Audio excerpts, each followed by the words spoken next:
हर हर महादेव। जय नीम करोली बाबा, जय श्री राम, जय बजरंग बली। नमस्कार दोस्तों, एक बार फिर से आप सभी का स्वागत है आपके अपने चैनल रिंकी स्टोरीज में।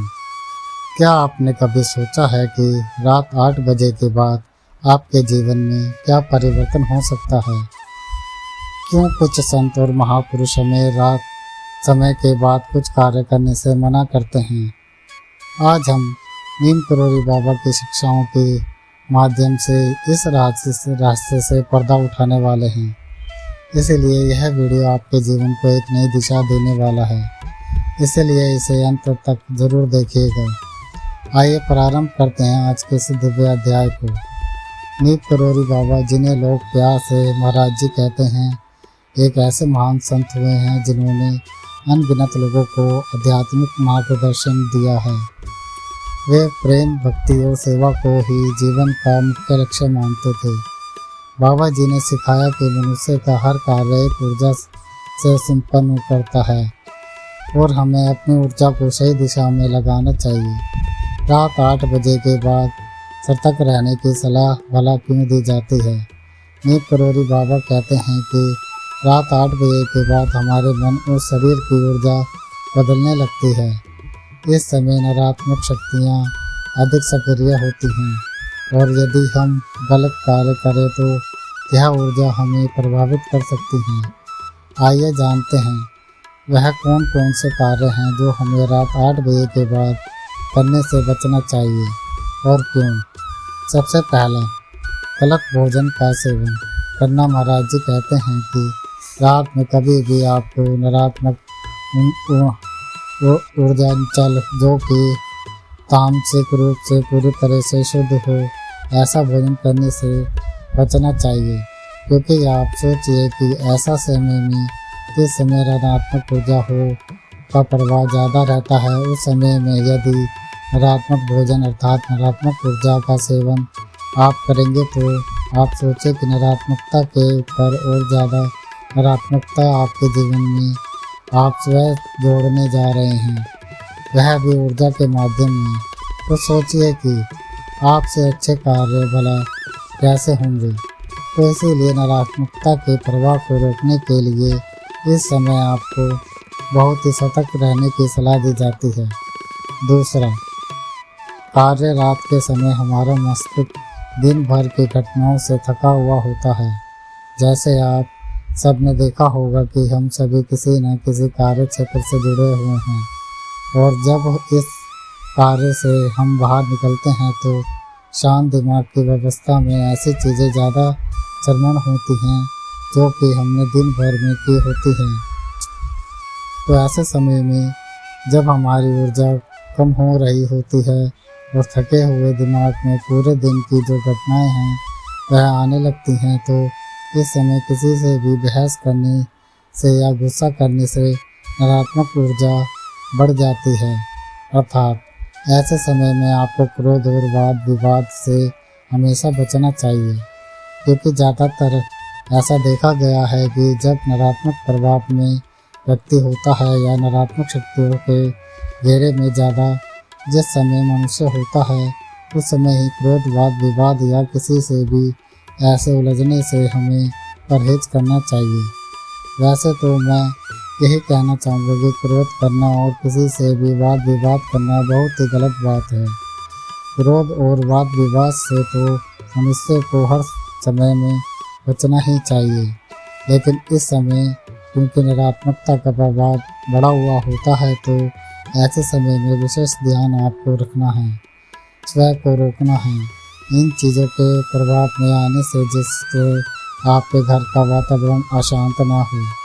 तीसरा कार्य है, देखिए आजकल जिस प्रकार से हम सबके रोज़मर्रा है आधुनिक का प्रभाव है, तो बहुत से लोगों को आदत होती है कि देर रात घंटों तक मोबाइल चलाते रहते हैं, जिससे उनकी मानसिक और आध्यात्मिक शक्ति कमज़ोर होने लगती है। तो इसीलिए मन को शांत रखना बहुत ज़रूरी है और अनावश्यक किसी भी प्रकार के आधुनिक उपकरणों से बचना चाहिए जिसमें मोबाइल आदि चीज़ें आती हैं। तो यह समय ऐसा है आप स्वयं इस बात का आकलन कर सकते हैं कि इस समय जब हमारी ऊर्जा बहुत ही निम्न स्तर पर होती है और उस समय अगर हम नकारात्मक या ऐसी चीज़ों को जीवन में प्रभाव में लेकर आते हैं जिससे हमारे मस्तिष्क पर अनावश्यक उपयोग पड़ता है, तो यह सारी चीज़ें हमें कहीं न कहीं किसी न किसी प्रकार से दुष्प्रभाव से घेर लेती है। चौथा है, महाराज जी हमें एक बात को कहते थे कि मन की शुद्धता सबसे महत्वपूर्ण है, अर्थात जिस व्यक्ति का मन शुद्ध है वह कभी भी किसी भी प्रकार से अनावश्यक या पूरे प्रभाव में आने से हमेशा बचा रहता है। इसी मूल शिक्षा को अगर हम थोड़ा सा गहराई से समझने का प्रयास करें तो रात्रि के समय पूरे विचार और गलत आदतों से बचना चाहिए, ताकि हमारा चित्र जो है वो निर्मल बना रहे, क्योंकि ऐसे नकारात्मक समय में बहुत सी चीज़ें ऐसी होती हैं जो हमारे मन को चोट लगती हैं और हृदय पर ठेस पहुँचाती हैं। इसी प्रकार से हमारे मस्तिष्क में बहुत ही गलत विचार आने लगते हैं। कई बार हम इतने नकारात्मक हो जाते हैं कि हम स्वयं से ही पीछा छुड़ाना प्रारंभ कर देते हैं, अर्थात ऐसे समय में आपको बहुत ज़्यादा ऐसे विचार आएंगे कि आप अपने जीवन में कुछ भी प्राप्त नहीं कर पाए, आप जीवन में कुछ भी हासिल करने के लायक नहीं हैं और इससे भी कई ज़्यादा निम्न स्तर के विचार व्यक्ति को आते हैं।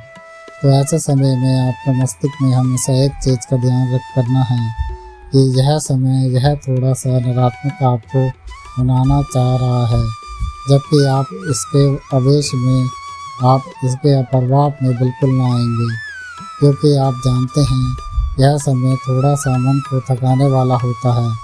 आगे बात करते हैं इस पर। एक चीज़ और आती है कि ध्यान और भक्ति बिल्कुल भी ना छोड़ें। ऐसे समय में यदि आप चाहते हैं कि आपका मन शांत और सकारात्मक बना रहे तो रात में सोने से पहले 15 मिनट कम से कम ध्यान करें और या भगवान का स्मरण करें। यह अभ्यास न केवल आपके दिन भर के तनाव को दूर करेगा बल्कि आपको आंतरिक शक्ति भी देगा। आइए अब जान लेते हैं सही दिनचर्या अपनाने के लिए बाबा जी की कौन सी सीख सबसे ज़्यादा उपयुक्त है हमारे जीवन के लिए। अब यहाँ पर एक प्रश्न उठता है कि यदि हमें इन कार्यों से बचना है तो रात में क्या करना चाहिए। महाराज जी के अनुसार सबसे पहले महाराज जी एक चीज़ के लिए हमेशा अंगीकार करते हैं कि श्री हनुमान चालीसा का पाठ उन सब के लिए कितना महत्वपूर्ण है। यह तो हमने कई बार सुना होगा। क्या आप जानते हैं अपने दिन को सही प्रकार से संपूर्ण करने के लिए आप कौन सी विधि श्री हनुमान चालीसा से धारण कर सकते हैं। सबसे पहले एक बात ध्यान रखिए कि सोने से पहले रोज़ाना श्री हनुमान चालीसा का पाठ या किसी भी भक्ति गीत का आप जाप करें तो यह आपके लिए आपके दिन को संपूर्ण करने वाला होगा। सबसे उपयुक्त यही रहेगा कि यदि आपके लिए संभव हो, जो कि आपको करना भी चाहिए, श्री हनुमान चालीसा के पाठ को अपनाएं। सोने से पहले यदि आप अंतर्मंत्र से श्री हनुमान चालीसा को याद करके श्री हनुमान चालीसा का पाठ करते हैं तो यह बहुत ही दिव्य उपाय होगा। अपने दिन को संपूर्ण करने के लिए दूसरा, महाराज जी की शिक्षाओं के अनुरूप अपने दिन भर के कार्यों का अनुपालन करें और भगवान को समर्पित कर दें, अर्थात जो भी काम आपने आज पूरे दिन में किया है उसे एक बार मस्तिष्क में आकलन करें और उसे ईश्वर की मर्जी मानकर ईश्वर के चरणों में समर्पित करके ईश्वर का धन्यवाद करके आप सो जाएं। बहुत बहुत राहत आपको मिलेगी। इससे तीसरा है, परिवार के सदस्यों के साथ प्रेम पूर्वक बातें करें और उनके साथ अच्छा समय बिताएं।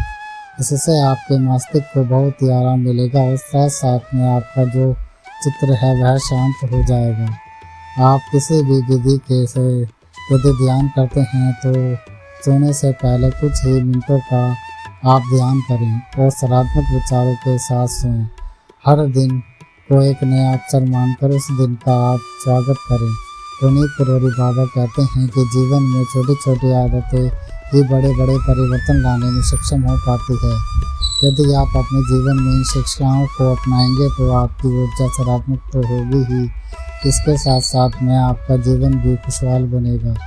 बहुत से छोटे छोटे परिवर्तनों से आप अपने जीवन को एक सही दिशा निर्देशित कर सकते हैं, क्योंकि हर व्यक्ति यह चाहता है कि वह किसी न किसी प्रकार से अपने जीवन को सार्थक बना ले। तो महाराज जी की छोटी छोटी सी शिक्षाएं आपके लिए बहुत ही मूल्यवान हैं, क्योंकि इनका अनुसरण करने से आपका जीवन पूरी तरह से संपूर्ण हो जाता है और मन भी आपका बहुत शांत हो जाता है। तो यह था आज का अद्भुत कर्मांक। आशा करते हैं यह कर्मांक आप सभी के लिए फलदायी हो।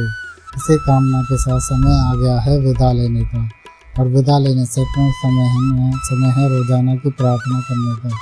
और मैं यही प्रार्थना करना चाहूँगा कि महाराज जी सभी को समृद्धि और सद्बुद्धि की प्राप्ति करें। और जो भक्तजन हमारे चैनल पर नए हैं वह हमारे चैनल को लाइक करें, कमेंट करें और शेयर करें, और ज़्यादा से ज़्यादा लोगों को ये वीडियो पहुँचाएँ, ताकि ज़्यादा से ज़्यादा लोगों का भला हो सके और बाबा का आशीर्वाद प्राप्त हो सके। और आप कहाँ से हमारी वीडियो देख रहे हैं ये कमेंट बॉक्स में हमें ज़रूर बताएं, और आपको हमारी वीडियो कैसे लगती है ये भी कमेंट बॉक्स में हमें ज़रूर बताएं। धन्यवाद।